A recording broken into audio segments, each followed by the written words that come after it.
All right, developing tonight, an entire apartment building in Milwaukee is being forced to temporarily close its doors, leaving dozens of people without a home tonight. Yeah, this is brutal. The Milwaukee Department of Neighborhood Services tells us people living in the building have been without water and heat for days during this extreme cold weather.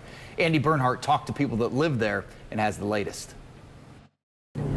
The Department of Neighborhood Services tells me more than 40 people have had to leave this building you see right here behind me near North 29th Street and West Wisconsin Ave because this apartment has become unsafe to live in. Overnight, very cold, you have to wrap up. Robert James says he's lived in this apartment building for 2 years now and says for the last almost 4 months, he's had no heat. You know, mostly everybody is buying a heater up in here, you know, to stay warm. You know, I see people in the hallway wrapped up in their covers and blankets. The Department of Neighborhood Services says 2 days ago they were informed the building had no heat and no water, giving the owners 48 hours to fix it.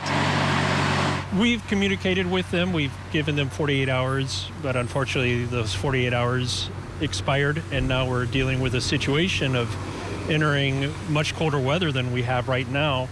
And it's just going to get worse. Thursday, the DNS shut the building down, causing more than 40 people to leave their homes, which were ruled unlivable.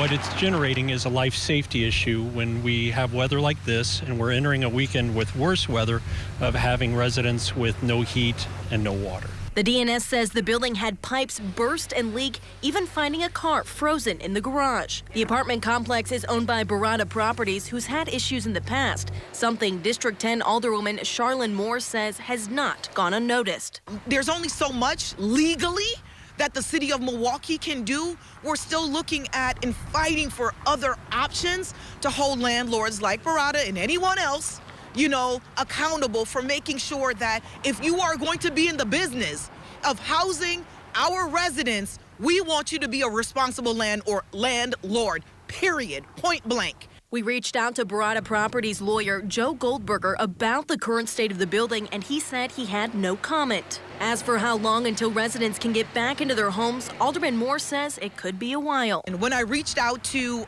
one of the staffers from Barada, they said we ordered the part. I have no idea how long it's going to take, and so days could be weeks. We have no idea. The DNS says those that were displaced from this apartment are being placed in a hotel temporarily, but they say that they worry that they could get more calls like this as more colder temperatures are on the way. Back to you.